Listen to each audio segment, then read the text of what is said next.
welcome to Lesson 3 of the class on Nature and Grace. And the title of this lesson is The States of Human Nature. In the past lessons, what I've tried to establish for you is that man has a natural ordering to God. Not in the sense that man can arrive at God, at his vision, or at unity with him by his own natural power, but in the sense that there is a natural capacity in man, a natural receptive capacity, which is only filled when God is seen in the face. And that this receptive capacity is found in the intellect, so that the intellect has a natural tendency, or a traditional terminology for this is a natural desire to know the cause of all the effects known by it, that this desire can only be stilled in the vision of God. So, it is imperative that human beings have the ability to arrive at God's vision, and this they can only do by grace.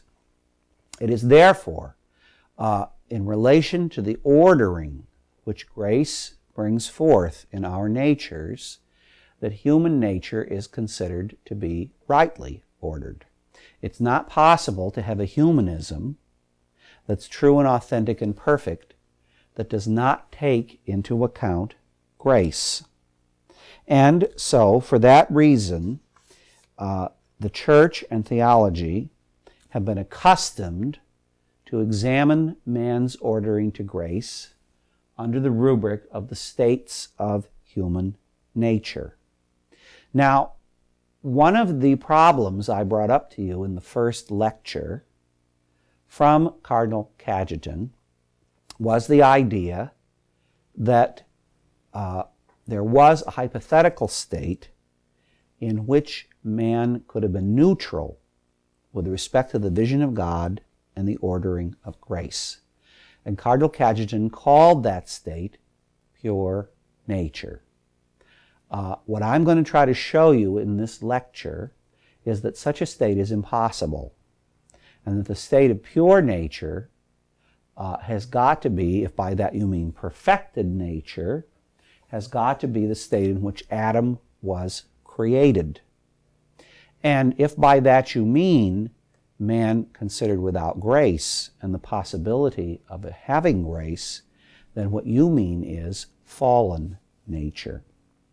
Now, examining the teaching of the Church, we are taught in the Council of Trent that the first man was created right. I think Ecclesiastes says that. Man was created right. Well, what does that mean? It means that man was created with the gift of grace. That's to say, with the ability to arrive at his ultimate end, which was God, and he was created with that ability without sin yet having entered the picture. The way the Catechism puts this, and I'm going to be using this as the primary source, so maybe you could have it out during the lecture, number 374, which in my catechism is on page 95, the first man was not only created good. Everything that's created in the world is created good. Remember, evil is a lack of being.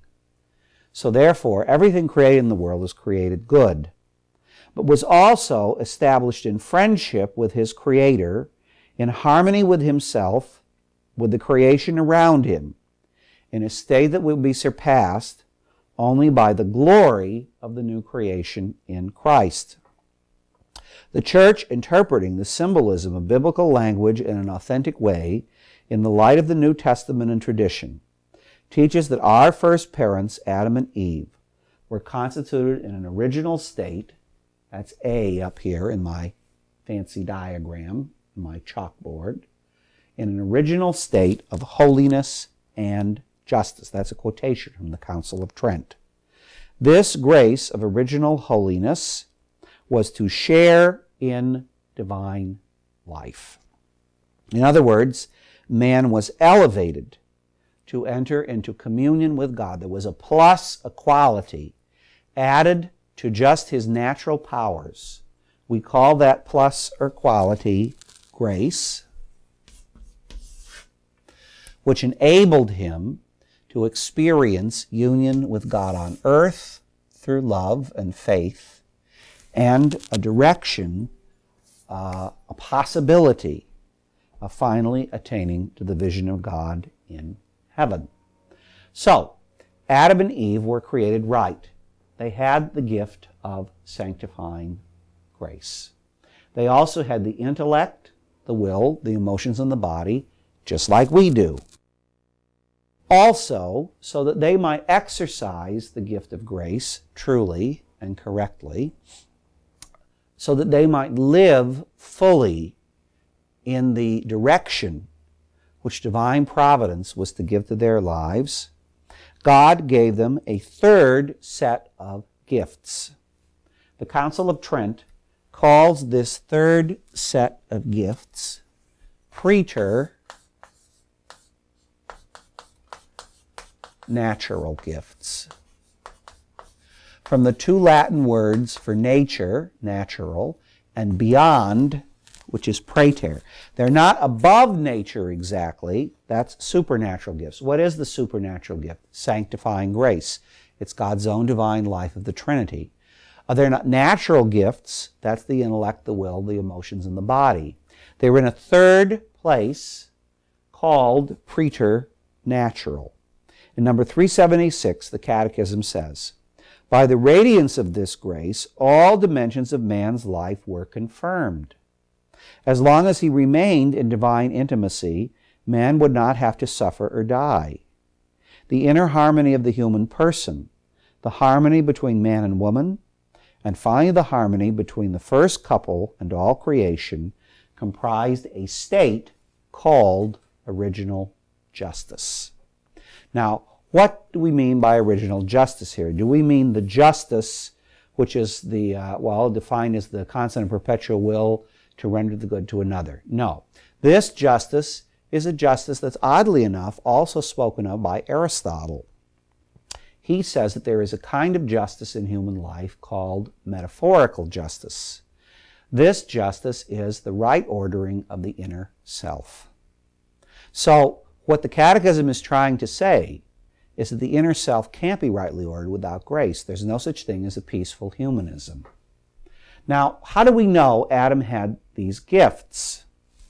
Well, first of all, God, if you recall in Genesis, brings the animals to be named by him. And he immediately gives them a name. Now, in Hebrew thought, this is a very significant action. To name something means to know its nature. You may recall that the reason God does not have a name, the name I am who am, isn't the proper name for God. It expresses his nature somewhat, but it's more unknown than known to us. To name something is to fully understand its nature, and this means that Adam immediately, in his first experience of the animals, understood their nature. He could not do this if the only kind of knowledge he had was the sort of knowledge we have, which is by experiment and abstraction. After all, it takes scientists a long, long time to understand even the general nature of a thing. There's a famous quotation in St. Thomas's commentary on the Creed, where he says that so elusive is human knowledge that there was once a philosopher who put himself in seclusion for 33 years to try to discover the nature of a bee, and he didn't discover it. And in another place he says that if we could understand all that was entailed in the existence of a single fly, we would understand the secrets of the universe, because we could understand what God's mind was in his providence completely concerning this. Well, Adam understood this, and this means that he had to have a knowledge that's far beyond ours. He had to have the sort of knowledge in his original creation which the angels had. And so the Council of Trent assigns one of the preternatural gifts to be infused knowledge. Not only that, but Adam and Eve also had a loving obedience. Now, I say obedience because they perfectly did what God commanded them. When God says, of all the fruit of the trees you may eat, but you may not eat of the fruit of this tree, of the knowledge of good and evil, because in the day you eat of it you shall surely die. He allows them to become partners in the realization of their own destiny, and he invites them to obedience. And this obedience is an easy obedience for them because they experience communion with God, because they experience grace. Love and obedience go together, because what else is obedience but one human will through knowledge moving another human will, and what else is love but the union of human wills around the truth? So, when you love someone, obedience naturally goes along with that. Now, this is not a modern idea that's popular. I remember once I was giving a sermon in the seminary about how love and obedience go together. This was a number of years ago on the Feast of the Annunciation, because you see, Mary reverses the trend of the sin by showing obedience and love. And there was a deacon sitting in the back row who was going like this throughout the whole sermon. He hated the idea. He wanted love, but he didn't want to have to obey. Well, Adam and Eve had an easy obedience because they were well constituted spiritually by God. Not only that, but they had perfect spontaneity in their emotions. They did not suffer from emotional weakness or emotional desire that is disordered, or its possibility. Now, how do I know that? Well, in the book of Genesis, you remember that after Adam had the animals brought to him to be named, he finds one, not one, that is like him. He names no animal which is like him. So he is alone in the universe. And God says it is not good for man to be alone. Now, why isn't it good for man to be alone? Because man is created in the image and likeness of God. God is a trinity of persons. God enjoys interpersonal communion. If it's not possible for man to enjoy interpersonal communion with one like himself, then it's not possible for him to realize fully being made in the image and likeness of God. So, God takes from Adam his rib. He experiences what the present Pope, John Paul II, calls a second creation. He casts him into a deep primordial sleep, and he takes from him his rib, not his head, because if it was his head, woman would be his superior, and if it was his foot, woman would be his inferior. He takes from him his rib as a symbol of woman's equality with him, and from it he fashions Eve. And Adam, who's had infused knowledge of the things in the world, and not been able to name one like himself, as soon as he sees Eve, he says, "This at last is bone of my bones and flesh of my flesh." In other words, he recognizes someone who is like himself with whom he can have interpersonal communion. The woman receives this recognition. She says nothing. She's not the initiator of the relationship, but she's an essential participant, and not a participant from weakness or from inferiority. She's an equal participant, but she receives and then returns it. She allows herself to be known in this way by man, and then she returns the recognition. In this, Adam and Eve experience interpersonal communion, which is the basis of marriage. They express this interpersonal communion, as all human beings do, through physical media, because we're not angels, we're creatures with bodies. They express this in their body. And the scriptures state then, Adam and Eve were naked but not ashamed. After the sin, they become naked and ashamed. Now, what has changed about their bodies that should make them ashamed of their bodies? Should we be ashamed at our bodies, the way they look and things like that? No, our bodies are beautiful. I mean, Michelangelo paints beautiful bodies on the ceiling of the Sistine Chapel. What has changed is the relationship of the soul to the body and to God. Before the sin, because man was constituted in grace and in purity of heart, a man and a woman who experienced communion of hearts first, then expressed that communion of hearts in union of body through sexuality. Because their hearts were pure, because their hearts were ordered, because they had a loving obedience and an infused knowledge and a spontaneity in their emotions, they enjoyed being virtuous. They enjoyed great feelings of emotion, but these emotions did not war against their gift of themselves toward others. After the sin, when they lose this, it becomes very easy for them to use another, to manipulate another, merely for the sake of the pleasure of the experience, because their emotions become disordered. As a result, human beings cover their bodies with clothing, not because their bodies are evil, but because of what Jesus calls later in the Gospels, the lust of the heart. Remember the text, I tell you that a man who looks at a woman with lust in his heart has already committed adultery with her. What does this mean, lust of the heart? It means that you look on another as someone you want to manipulate and use for your own selfish enjoyment. Before the sin, this was not possible because Adam and Eve were constituted in original righteousness. They really loved and enjoyed each other and virtue. They had perfect spontaneity in their emotions. I remember once I was giving a lecture on virtues to some Carmelite sisters, and one of them raised her hand at the end of the lecture and she said, "Now let me get this straight, Father. We're supposed to enjoy being virtuous?" And I said, well, sure, in a rightly ordered character. The trouble is, see, we still suffer from the weakness of the original sin. But Adam and Eve did not. And there's a wonderful question in St. Thomas against all the kind of Christian ultra-puritanical views on this subject, the rigorous views on this subject, where St. Thomas asks if Adam and Eve experienced more pleasure in the conjugal act before the sin than we do now after the sin.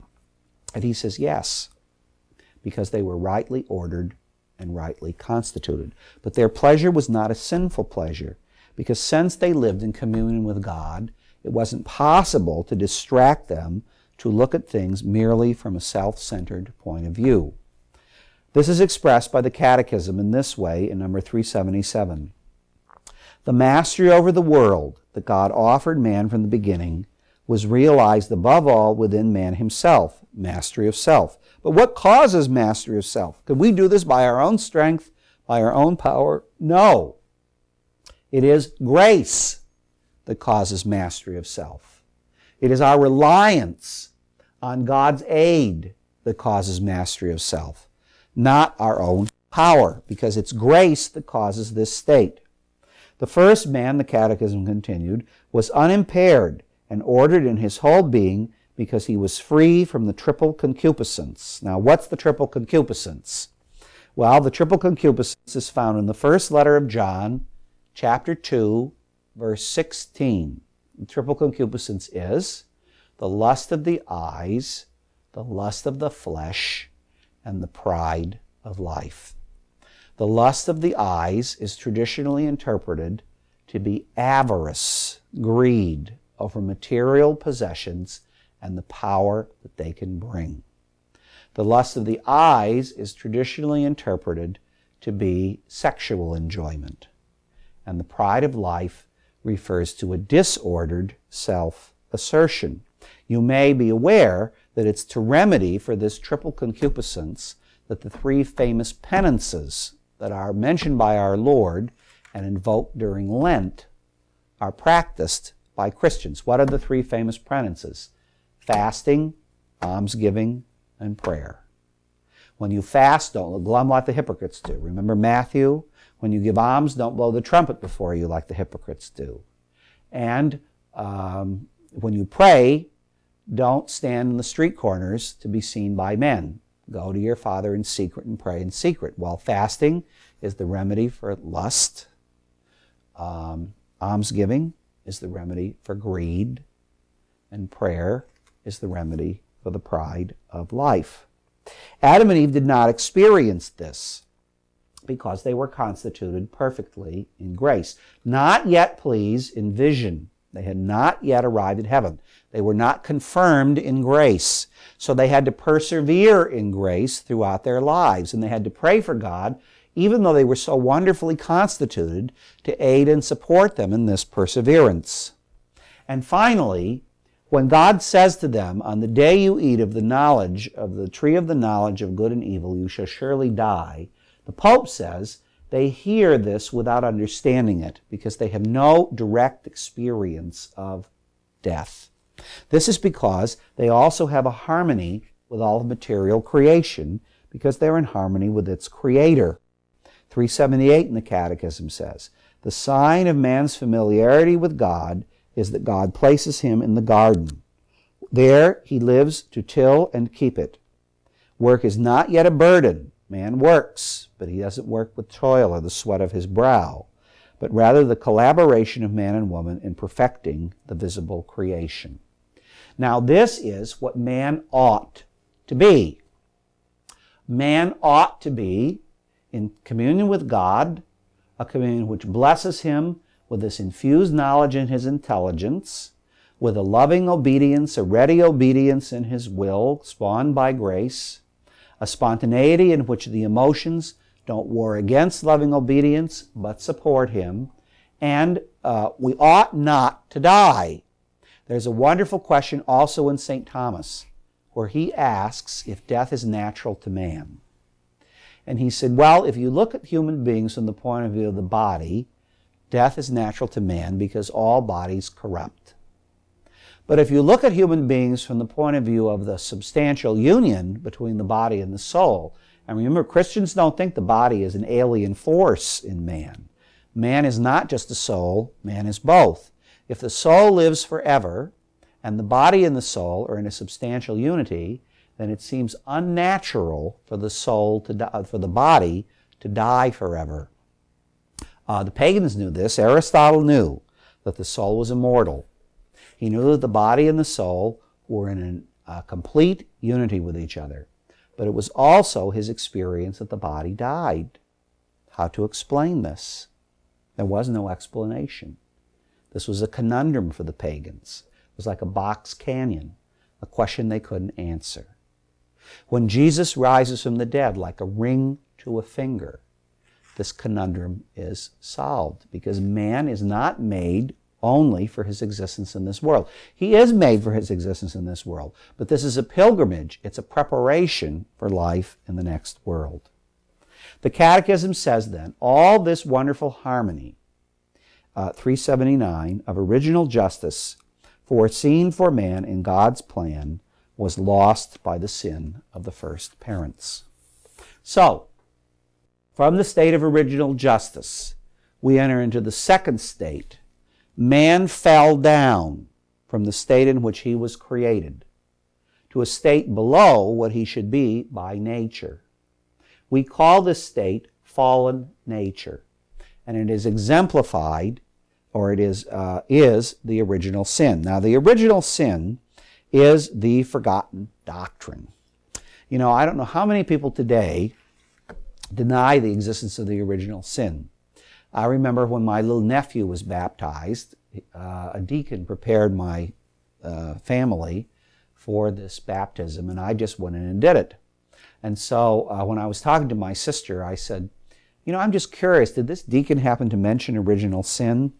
And she said, well, it's funny you should mention that because there was a couple, an Italian couple from New Jersey, and they asked about original sin, and the deacon said, oh, babies don't have any sins. We're not baptizing the baby because of sin. We're baptizing him just to make him a member of the church. Now, of course, you might ask why he isn't a member of the church by birth. And, of course, the reason is because he has original sin. Well, this Italian couple said, well, Guy, we don't know why you're baptizing the baby, but we're baptizing to free him from original sin.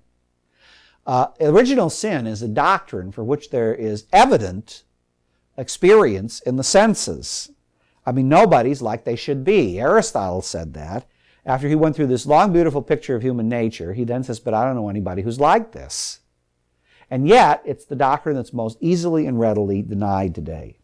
The Catechism teaches that original sin is an essential truth of faith. What happened in this original sin? Well, in 390, the Catechism says this: the account of the fall in Genesis 3 uses figurative language, but affirms a primeval event, a deed that took place at the beginning of the history of man. Revelation gives us the certainty of faith that the whole of human race is marked by the original fault freely committed by the first parents. Well, what is the original sin? All right, remember that the harmonious state in which Adam and Eve were created was something that they had to persevere in. You know the famous statement of Jesus, many are called but few are chosen? Now, he doesn't mean many in the sense of a huge number and few in a sense of a small number. He's using, again, a Semitic device, a device of the Hebrew language. He means many are chosen, but many are called, but less are chosen. In other words, less persevere than the ones that are called to grace. In order for Adam and Eve to persevere in such a wondrous state, which was divinely induced, it was necessary for them to rely on God's aid. Satan tempted them to make a choice without relying on God's aid. In other words, Adam had to pray to preserve himself in this state. Adam made a choice without interior prayer, without relying on interior communion with God. In this, he did an unloving act, and therefore he lost the thing which made his state to begin with. He lost sanctifying grace. As soon as he lost grace, then he lost the preternatural gifts. He lost infused knowledge and instead experiences ignorance. He lost loving obedience and instead experiences a tendency to disobey and to be unloving, which traditional theology calls malice. He lost spontaneity in his emotions so that he really enjoyed doing the good, and instead he experiences the fact that he doesn't enjoy doing the good. It lies not in his emotions most of the time, especially in the beginning of his conversion. He experiences a weakness, being foolish of heart and slow to believe with respect to living the truth. And finally, he experiences suffering and death. Now, how do I know, especially with regard to the last two? Because of the punishments that are spoken of in the original sin. You remember that God says to the woman, "Your desire shall be for your husband, and he shall rule over you." This expresses both malice and concupiscence. What it means to say is this, that woman after the sin will seek to manipulate man through tricking him, and that man after the sin will seek to manipulate woman by power and domination. Woman will be reduced to the status almost of a slave after the original sin. Not that woman's supposed to be that way. That's not the way it is by nature, but it's because of the loss of grace. And man and woman experience the rebellion of nature against them. Whereas man was called to work, now he has to work in toil, in thorns and thistles, with the sweat of your brow shall you earn your daily bread. And of course, woman's rebellion of nature against her is seen in the fact that she now brings forth children in pain. Remember, before the sin, children were not born in pain. And then, the ultimate rebellion of matter against spirit is seen in the fact the world turned upside down, that man hears for the first time that you are dust, and to dust you shall return. He will die. So, as a result of this movement in themselves, toward themselves, without reliance on God, which was an unloving movement. I mean, if you love someone, you consult them before you do something major and important, especially something you've been forbidden to do by them, especially if they're infinite and the creator of the world, and someone who's elevated you to themselves. They did not perform an action in divine intimacy. First, an interior movement that then gave it way to ignorance and malice and weakness, and then was expressed in the exterior deed. 396 in the Catechism says this: God created man in his image and established him in his friendship. A spiritual creature, man can live this friendship only in free submission to God. The prohibition against eating of the tree of the knowledge of good and evil spells this out. For in the day you shall eat of it, you shall die. The tree of the knowledge of good and evil symbolically evokes the insurmountable limits that man, being a creature, must freely recognize and respect with trust. Man is dependent on his Creator. See, Adam and Eve tried to make an act without depending on God, and subject to the laws of creation and the moral norms that govern the use of freedom. Man, tempted by the devil, let his trust in his Creator die in his heart, and abusing his freedom, disobeyed God's command. This is what man's first sin consisted of. Notice it's not a sin of lust, like some people think. It's a sin of pride and disobedience. All subsequent sin would be disobedience toward God and lack of trust in his goodness. In that sin, man preferred himself to God, and by that very act scorned him. He chose himself over and against God, against the requirements of his creaturely status, and therefore against his own good. Created in a state of holiness, man was destined to be fully divinized by God in glory, that's to say in heaven. Seduced by the devil, he wanted to be like God. Well, there's nothing wrong with that. We're all supposed to be like God by grace. But this is what's wrong about it. He wanted to be like God, without God, before God, and not in accordance with God. Scripture portrays the tragic consequences of this first disobedience. Adam and Eve immediately lose the grace of original holiness. There we go. Grace is lost, the grace of original holiness. They become afraid of God, of whom they have conceived a distorted image, that of a God jealous of his prerogatives. Now, why do they think God is jealous of his prerogatives? Because they don't know him intimately anymore, and that's what they're supposed to be able to do. How can we arrive at the vision of God if we don't know God here on earth intimately? Not just as the cause of effects, but as the known in the knower and the beloved in the lover. That's what the human soul is called to be the bride of the bridegroom. If we can't do that, then we're less than human. More than that, number 400 in the Catechism, the harmony in which they had found themselves thanks to original justice. See, we just talked about holiness being lost. Now this harmony, due to original justice, which was all these preternatural gifts here, is now destroyed. The control of the soul's spiritual faculties over the body is shattered. In the original justice, the spirit, filled with God, through the infused knowledge, through loving obedience, controlled the emotions and filled them in a spiritual way, and also exercised perfect control over the body. This is now shattered. The union of man and woman becomes subject to tensions, their relations henceforth marked by lust and domination. Harmony with creation is broken. Visible creation has become alien and hostile to man. Because of man, creation is now subject to its bondage and decay. Finally, the consequence explicitly foretold of this disobedience will come true. Man will return to the ground, for out of it he was taken. Death makes its entrance into human history. The world in this is virtually inundated by sin. Sin goes through everything that exists as far as man is concerned, because manipulation and domination do.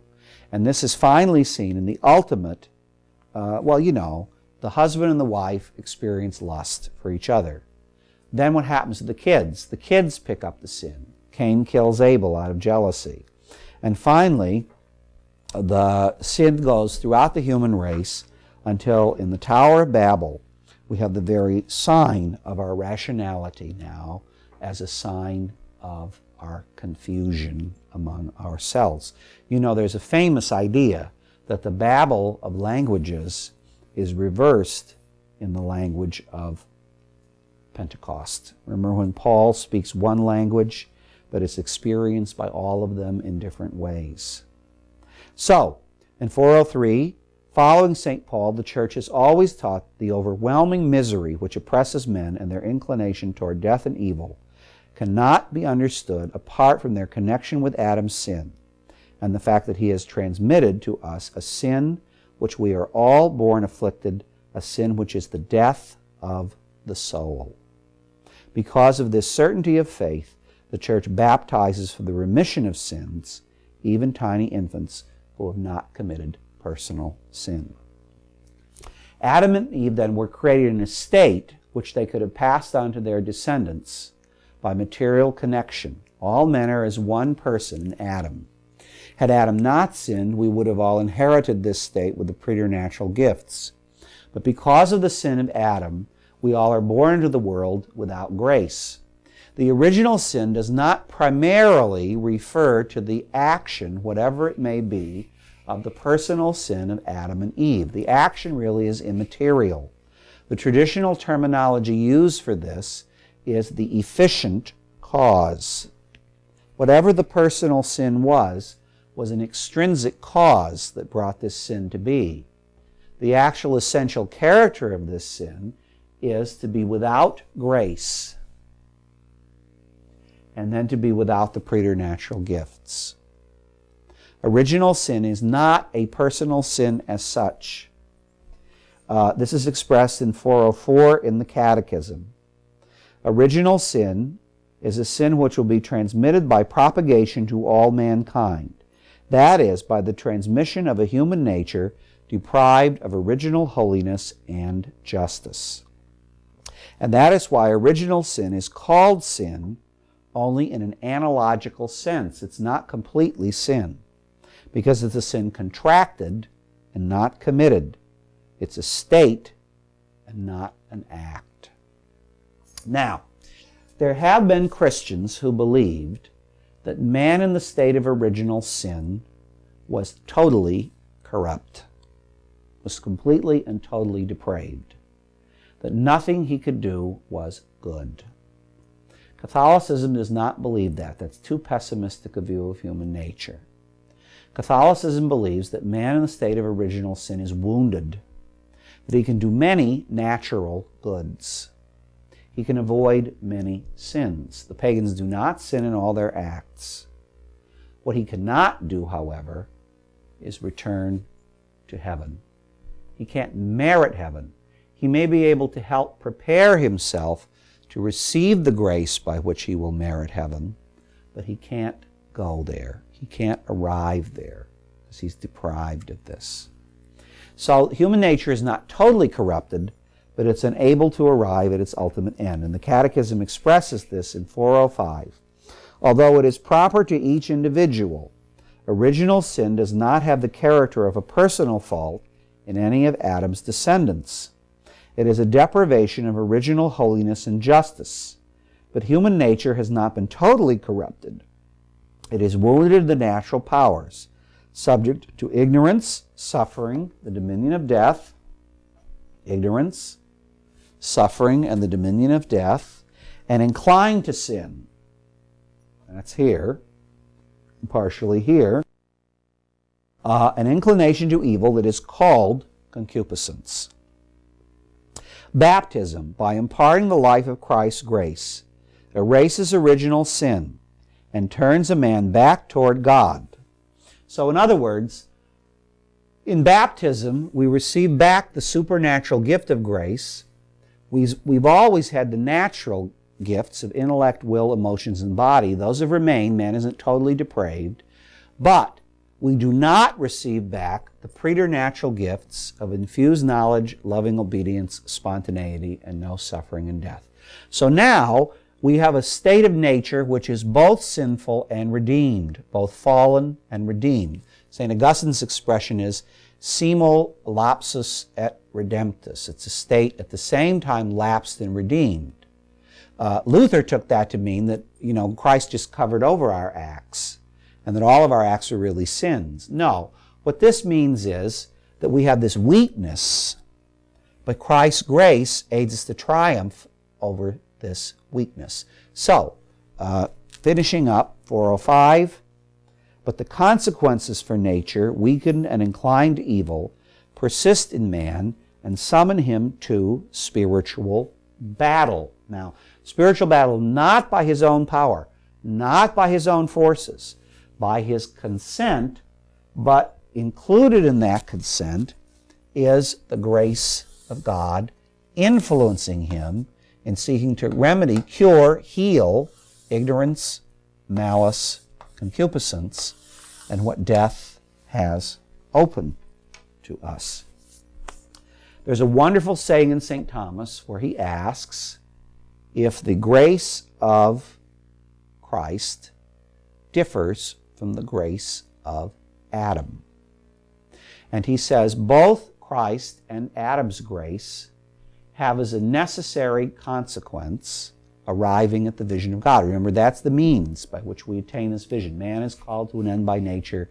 He cannot attain by nature, but only by grace, and that because of the exalted character of the end. But Christ's grace includes a second effect. It's the same grace. It's both supernatural elevation to communion with God, and that is healing. Jesus' grace is not only sanctifying, but also healing. It heals us of our ignorance. It heals us of our malice. It heals us of our concupiscence, and it prepares us for the final end, which is our resurrection of the dead. Whereas Adam's grace led to an easy virtue, we now live our grace in combat. Ours is difficult. But in contradistinction to the pagans before Christ's coming, this combat is not only one of struggle which seems hopeless. It is painful for us to be healed. You know how when you cut your hand open, well, you know, some of you see in the videotape, I creamed my thumb about a month and a half ago, and it didn't hurt at the time I did it, but then it became very swollen and hurt a lot. And then somebody had to prick it with a paper clip to let out the nail, to let out all the blood. And that hurt much, much more than the original injury did, because it was bringing forth healing. When the infection is attacked, often the wound hurts more because the infection resists being killed than the wound did when it was originally made. The same thing is true in us as we are beginning to experience the transforming power of grace. Only now, because our virtue is a virtue we experience in suffering, this is our share in the cross of Christ. Grace aids and supports us in this healing. And more than that, grace shows us a more powerful effect, because it's much more powerful effect of God's love that someone who's fallen nature should be raised to be above nature than someone who's already in nature should be there without any fall whatsoever. Now, this leads us to a famous problem in the history of theology with respect to grace. There are two famous opinions about grace that are both heretical. One is that man by nature is completely and totally depraved, and that all grace does is cover over his depravity. This tended to be the opinion of Luther. Luther taught that man in the state of grace was like dung covered by snow. In other words, that grace didn't deeply arrive completely at the transformation of our faculties. The other error is to maintain that grace does nothing for us really, except enable us to do what we could do by our own power easier. This error was taught in the early centuries of the Church by a British monk named Pelagius. You can see how these errors are opposites from each other. Pelagius teaches that Adam's sin isn't really real. It's just an unfortunate thing, and we don't really inherit it. It's just kind of a bad example. It doesn't arrive deeply or directly at us. So by our own power, we could arrive at heaven. It's just that God makes this easier for us. Luther maintains that no matter what we do, we're depraved. So all of our actions are sins unless God merely chooses not to regard them that way. The Catechism expresses this in 406. The Church's teaching on the transmission of original sin was articulated more precisely in the 5th century, especially under the impulse of St. Augustine's reflections against Pelagianism, and in the 16th century in opposition to the Protestant Reformation. Pelagius held that man could, by the natural power of free will, and without the help of God's grace, the necessary help of God's grace, lead a morally good life. He thus reduced the influence of Adam's fault to bad example. The first Protestant reformers, on the other hand, taught that original sin has radically perverted man and destroyed his freedom. They identified the sin inherited by each man with the tendency to evil, concupiscence. Notice I haven't said that's sin. I've said that's a tendency to sin. Now the Protestants identified that with sin, which would be insurmountable. Nobody could ever escape concupiscence, ever. So everybody was a sinner. I mean, Mary's a sinner. John the Baptist is a sinner. Peter's a sinner. Paul's a sinner. There are no saints, really, because everybody's equally depraved, and all God does is overlook their depravity. The Church, pronouncing on the data of revelation on original sin, especially at the Second Council of Orange in 529, which was against Pelagius, and at the Council of Trent in 1546, which was against Martin Luther. So, in the original sin, we lose grace and we lose the preternatural gifts. In Christ's redemption, we're reconstituted in grace, and we get back, but we don't get back the preternatural gifts. Now, one further point, just for the sake of completion. Man still in this world, no matter how well he is constituted, has not yet persevered because he has not yet arrived at the ultimate end. Grace is the means by which he arrives at the ultimate end. And therefore, to have a full, complete picture of man, it's necessary to consider what human life would be like in heaven. In heaven, glory, glorified man. In the intellect, we have the vision of God. This is what we were created for. This is the natural completion of man. It is not inhuman. It's not characteristic of this life, but it's still part of the full completion of man.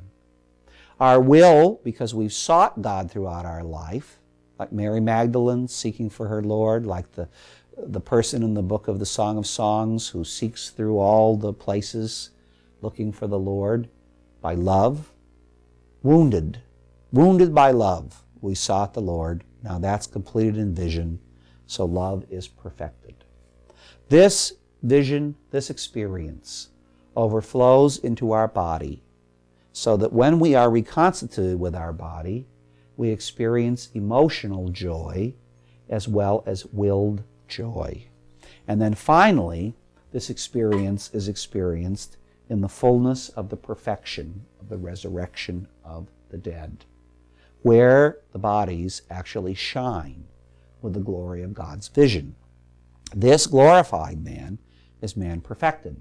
And in fact, the Pope gave a series of Wednesday audience discourses on marriage, John Paul II, and he divides them according to these three states about grace. The first is called the original unity of man and woman.